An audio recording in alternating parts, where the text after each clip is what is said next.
Bonjour les amis, nouvelle vidéo aujourd'hui pour parler d'Olive Olive car le bloc central, l'extrême centre, est totalement cinglé. Ils sont fous, ils deviennent fous. Pourquoi? Parce qu'ils ont lancé une tonne de candidats et aucun ne prend. Alors le système est tellement barge, mais surtout le bloc central a tellement peur de perdre le pouvoir qu'ils sont capables d'aller chercher tous les candidats possibles et notamment Christine Lagarde. L'info est sortie aujourd'hui.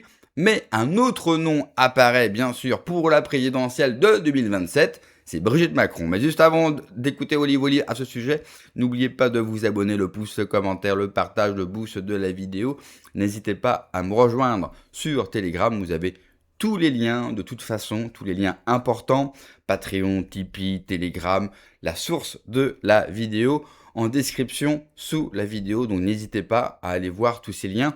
Et puis pour ceux qui me suivent sur Patreon, il y a plus de 2 semaines, j'avais sorti une vidéo spéciale sur Marine Le Pen où je vous révélais toute sa stratégie, toutes celles qu'elle met en place aujourd'hui, mais surtout toutes celles qu'elle compte mettre en place si jamais elle est élue en 2027. Et Le Monde aujourd'hui sort un énorme dossier sur les mesures qu'elle compte prendre. Et vous savez quoi? Eh bien, j'avais 2 semaines d'avance sur Le Monde, donc n'hésitez pas à aller voir la vidéo, à aller épingler directement sur le profil Patreon. Allez, on l'écoute et on en parle juste après. Pour pouvoir indirectement se maintenir au pouvoir, envoie sa femme à l'élection présidentielle. Brigitte Macron, candidate à la présidentielle 2027 face à Marine Le Pen, ce qui se murmure vraiment. Et si la femme la plus photographiée de France se retrouvait en 2027 sur un bulletin de vote face à Marine Le Pen? L'hypothèse paraît absurde. Pourtant, elle circule depuis quelques semaines dans les couloirs feutrés du pouvoir et plus personne n'en rit vraiment. Le plus troublant n'est pas le scénario en lui-même, mais ce qu'il révèle du vide sidéral laissé par un président qui s'apprête à rendre les clés. Un jeu d'été qui a fait beaucoup de bruit. Tout part d'un exercice de politique fiction publié par l'hebdomadaire Marianne dans une série baptisée présidentielle, les scénarios interdits, dont l'ambition est d'imaginer l'inimaginable. Parmi ces hypothèses, une seule a réellement dépassé le cadre du jeu littéraire pour s'installer dans les conversations réelles. Celle d'un camp présidentiel tellement dépourvu d'héritiers crédibles qu'il finirait par se tourner vers la première dame elle-même. Un camp qui cherche son héros et ne le trouve pas. Depuis 2017, le macronisme s'est construit autour d'un homme, d'un visage, d'une trajectoire fulgurante. Or, la Constitution interdit un 3e mandat consécutif et il faut donc un successeur. Sur le papier, les prétendants ne manquent pas.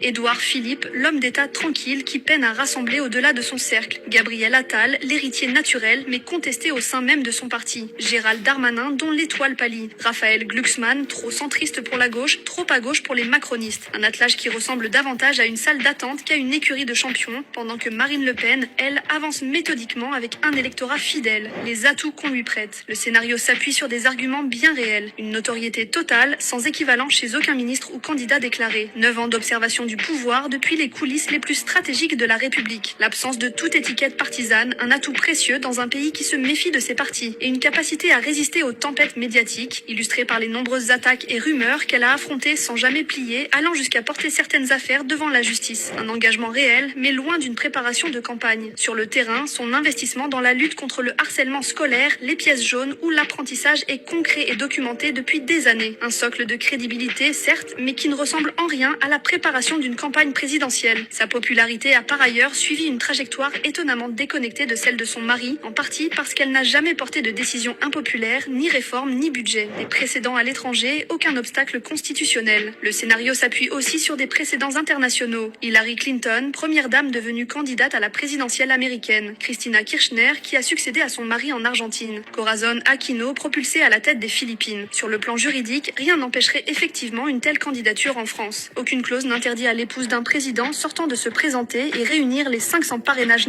Alors c'est de la fiction, mais si ça ne l'était pas, si au mois de octobre ou novembre, on entendait une candidature de Brigitte Macron à l'élection présidentielle. Parce que qu'est-ce qu'ils sont en train de faire? Ils avaient préservé, ils avaient mis de côté. C'est d'ailleurs pour ça qu'Emmanuel Macron avait enlevé Édouard Philippe du gouvernement bien avant, pour pouvoir le faire oublier, pour que tout le monde puisse oublier toute la merde qu'il a pu faire sous Emmanuel Macron, pour pouvoir le préserver et le ressortir tranquillement au moment des élections présidentielles. C'est un pion. C'est un petit pion choisi par les énarques, Édouard Philippe. Comme Emmanuel Macron avait été choisi à l'époque par les énarques et par le monde de la finance, par les banques, par les Rothschild. C'est la vérité, elle est là en fait. Sauf que ils sont emmerdés. Parce que pendant toutes ces années, beaucoup de Français se sont éveillés. Grâce aux réseaux sociaux, on a pu dénoncer beaucoup de choses. Et à travers tout ce qui a pu se passer sur le pays, aujourd'hui, leur petit plan ne fonctionne pas bien. Alors ils l'ont envoyé seul, en faisant croire à tout le monde, je le répète depuis des semaines, qu'il allait avoir des dizaines de candidatures. Mais en fait, au final, ils vont tous se mettre derrière Édouard Philippe. Donc, ils ont testé Édouard Philippe tout seul, ils ont regardé la cote qu'il avait dans les sondages, et puis là, maintenant, ils vont greffer petit à petit plein d'autres candidats qui vont abandonner leur candidature à l'élection présidentielle pour pouvoir se mettre derrière Édouard Philippe. C'est le cas de Darmanin. Il l'a annoncé aujourd'hui. Il enlève sa candidature à l'élection présidentielle et il rejoint le camp d'Édouard Philippe. Ça sera pareil avec Attal et avec tous les autres. Vous verrez ce que je vous dis. Tous les autres rejoindront Édouard Philippe. Ils vont pouvoir tester comme ça au mois de septembre, au mois d'octobre. Ça va se passer septembre, octobre, dernière limite, novembre. Ils vont regarder, une fois qu'ils ont amené tous ces autres soutiens, toutes ces personnes qui vont enlever leur candidature, comment il va se situer dans les sondages. Parce que tout est préparé à l'avance et tout est calculé. Ne rêvez pas. Ne rêvez pas. Mais si malheureusement, au mois d'octobre ou au mois de novembre, une fois que tous ces soutiens, qui la plupart sont détestés des Français, vous aimez bien Darmanin? Vous aimez bien Attal? Non mais répondez-moi. Soyez honnêtes dans les commentaires. Si jamais ils n'arrivent pas à le faire exploser dans les sondages, il leur faut une solution de secours. Alors il y en a plusieurs des solutions de secours. Celle-là pourrait être viable. Il pourrait envoyer sa femme et en plus ça lui permettrait indirectement de garder le pouvoir. Vous avez très bien compris ce que je veux dire là-dessus. Et puis, il y a une autre solution, c'est le Premier ministre actuel. Le Premier ministre actuel où on entend avec d'énormes bruits de couloir qui pourrait aller à l'élection présidentielle. Sauf que c'est compliqué parce que si lui il y va, il faudrait que le camp d'Édouard Philippe finisse par le rejoindre derrière. C'est un bordel complet. Parce qu'en fait, pourquoi ils sont en train de trembler? On va arrêter de se mentir. On va se dire la vérité, ça va pas plaire à certains, certains diront que c'est pas vrai, d'autres diront que je fabule, que je raconte n'importe quoi, que je suis un menteur. Mais le Rassemblement national n'a jamais été aussi proche du pouvoir. La vérité, elle est là. Arrêtons de nous mentir. Le Rassemblement national, à cause de l'état du pays, à cause de 10 ans d'Emmanuel Macron, à cause de tout ce que peuvent vivre les Français au quotidien, à cause de toutes les problématiques qu'ils rencontrent, aujourd'hui les Français se disent tous la même chose. Pas tous, mais beaucoup. Beaucoup, beaucoup, beaucoup. On a essayé la droite, ça n'a jamais marché. On a essayé la gauche, ça n'a jamais marché. Donc, beaucoup de personnes sont en train de se tourner vers le camp du Rassemblement national. Je suis pas en train de vous dire qu'ils ont le meilleur parti avec le meilleur projet. On n'a pas encore parlé de tout ça. Le problème pour les Français, c'est que l'offre politique française, elle est pas folle non plus. On ne se réveille pas la nuit pour observer et pour regarder les propositions françaises. Et cela résume bien la situation du bloc central. On n'a jamais eu autant de candidats. Et je suis d'accord avec Olive Olive. Au fil du temps, ils vont tous se rallier avec Édouard Philippe. D'ailleurs, Darmanin vient de le faire il y a maintenant 1 ou 2 jours. Mais Édouard Philippe, dans les sondages, c'est pas l'explosion de bonheur.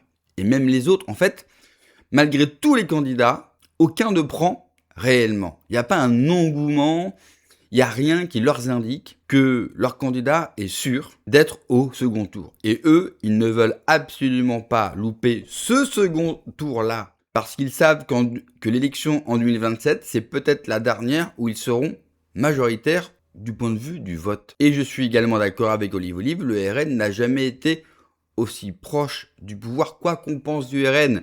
Oui, je sais, nous sommes tous déçus des votes et des décisions du RN qui a été prise depuis maintenant quelques années. C'est vrai.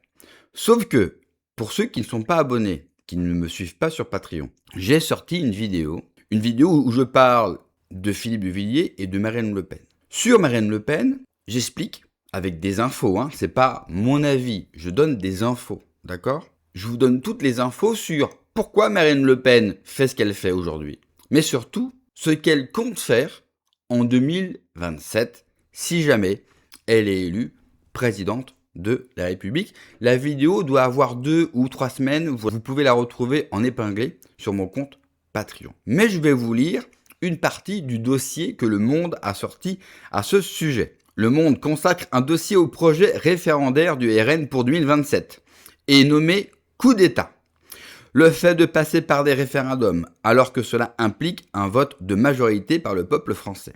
L'article explique que Marine Le Pen souhaite, en cas d'arrivée à l'Élysée, passer par un référendum afin d'inscrire dans la Constitution plusieurs éléments de son programme, notamment sur l'immigration et la primauté du droit national. Le quotidien souligne les questions juridiques que poserait une telle démarche, tu m'étonnes, rôle du Conseil constitutionnel, compatibilité avec les engagements européens et internationaux de la France, et risque de confrontation institutionnelle. Ça, moi ça fait 3 semaines que je vous l'ai révélé. J'en avais parlé brièvement dans des vidéos pour ceux qui suivent assidûment les vidéos que je sors sur la chaîne en vous expliquant que Marine Le Pen, contrairement à tout ce que l'on peut vous dire, à tout ce que vous pensez, et c'est très juste de le penser par rapport bien sûr à tout ce qui est fait aujourd'hui, elle ne trahira jamais les Français. Vous n'êtes pas obligé de croire mes infos. Pas de me croire moi, mes infos. Vous n'êtes pas obligé de croire Le Monde. Mais comme je l'ai dit, excusez-moi, à Jean de Lorraine qui a sorti ça, je confirme tout ce qui est dit à 100%. Et n'oubliez jamais, la primauté du droit national, c'est une sortie de l'Union européenne. Alors, en vrai, vous pouvez toujours rester. Mais une fois qu'une loi française est supérieure à une loi européenne, écoutez, il vous suffit de leur envoyer un mail ou un fax ou un petit WhatsApp et vous sortez dans la minute de l'Union européenne. Car Marine Le Pen, elle sait une chose. Peu importe son projet, peu importe son programme, peu importe qu'on aime ou pas Marine Le Pen. Oui, Marine Le Pen a des faiblesses. Oui, mais elle sait quand même une chose. Une fois arrivée au pouvoir, si jamais elle gagne, elle ne pourra absolument rien faire si elle ne reprend pas la main. En bref, le fameux référendum qu'elle veut mettre en place, c'est la fameuse purge dont je parle souvent sur la chaîne. Si vous n'êtes pas capable de reprendre la main avec l'appui des Français, mais il faut que les Français encore vous suivent. Et ça, au final, c'est peut-être le plus difficile. Mais imaginons qu'ils vous suivent. Alors, vous avez ce qu'on appelle les pleins pouvoirs pour pouvoir justement mettre votre politique, mettre la bonne politique pour que la France aille mieux. Ça ne veut pas dire encore une fois que Marine Le Pen fera les bons choix. Mais elle a compris, elle sait ce qu'il faut faire. Sinon, être présidente, être président, vous pouvez mettre qui vous voulez, Philippot, Marine Le Pen, Asselineau, Philippe de Villiers, Dupont-Aignan, qui vous voulez. Vous pouvez mettre qui vous voulez, il ne pourra rien faire sans faire un référendum et sans neutraliser toutes les institutions, qu'elles soient nationales ou européennes. Merci d'avoir regardé la vidéo les amis, n'oubliez pas comme d'habitude de vous abonner, le pouce, le commentaire, le partage, le boost de la vidéo. Prenez soin de vous, que Dieu vous protège. Ciao.